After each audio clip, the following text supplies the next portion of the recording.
So, hey guys, I have a quick tip for you, and this is what it is. So, young children tend to get sick very quick, very unexpectedly, and it's very, very common for their fevers to spike really high and for these illnesses, whatever it may be, to pop up at nighttime.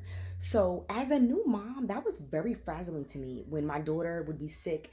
I would just, if she was hysterical or crying or had some crazy fever, in the moment, I remember feeling like I would feel kind of out of control and like unsure as far as like what to do in that moment while I was in it. So I created illness logs for my children.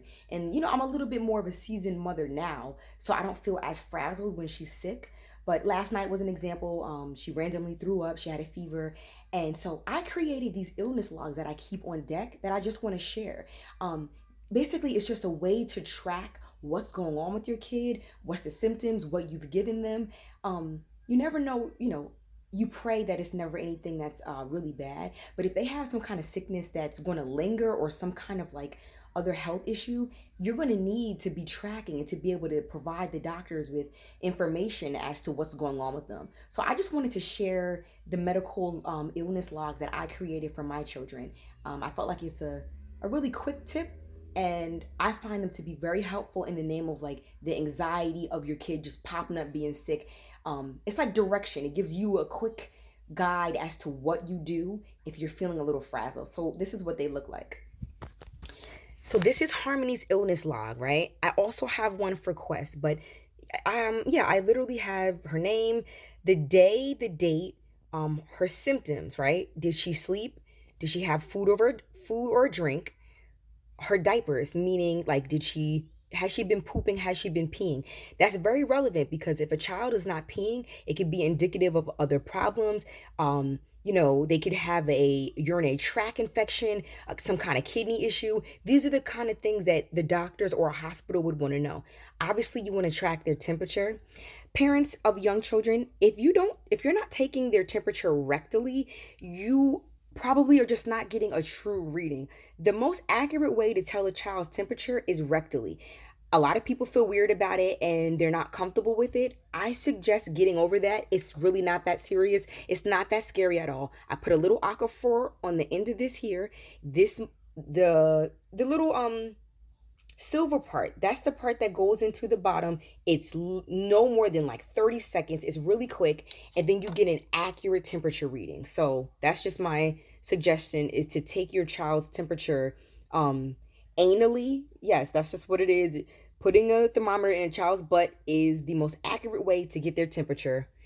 I have also on here their pediatrician or hospital visits, and then tracking the medication that you've given them. So this is Harmony's illness log. These are her children's Tylenol, children's Motrin are the two things that I tend to use for her.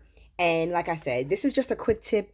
It's really, really helpful for me. I also have the same exact one. It just says Quest. That's my son's name. So same thing. Symptoms, what's going on with him. Oh, guys, very obviously, I should have said this. I have this little slot here because this is the time that whatever happened. So this little thing here, these boxes are for you to put the time. So the time of whatever symptom, throwing up, diarrhea, whatever it may be. Are they sleeping or not? Are they drinking or eating? Which is very relevant when they are sick. Are they eating or drinking? Often they're not. Are they pooping? Are they peeing? What's their fever? Have they gone to the hospital? Have they already gone to the pediatrician? What medication?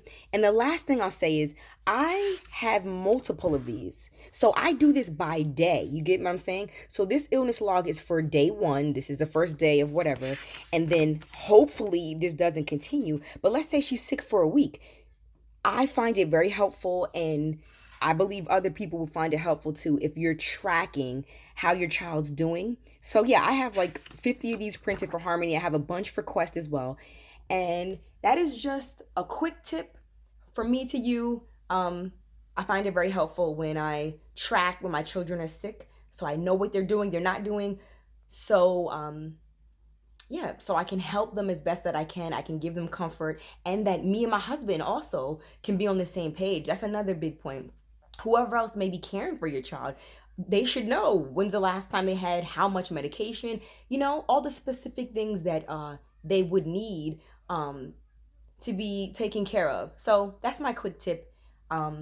If you don't have one, you may find it helpful to create an illness log and just keep it on deck, because I keep that on a clipboard, this $5 clipboard from Staples. It's right down in my office. So as soon as she threw up last night, I ran to my office, grabbed the clipboard, and I have direction. Okay, Brittany, she's sick. What is she doing? What are you doing? What needs to happen? So it's just some direction. Have a great day. I hope this was helpful.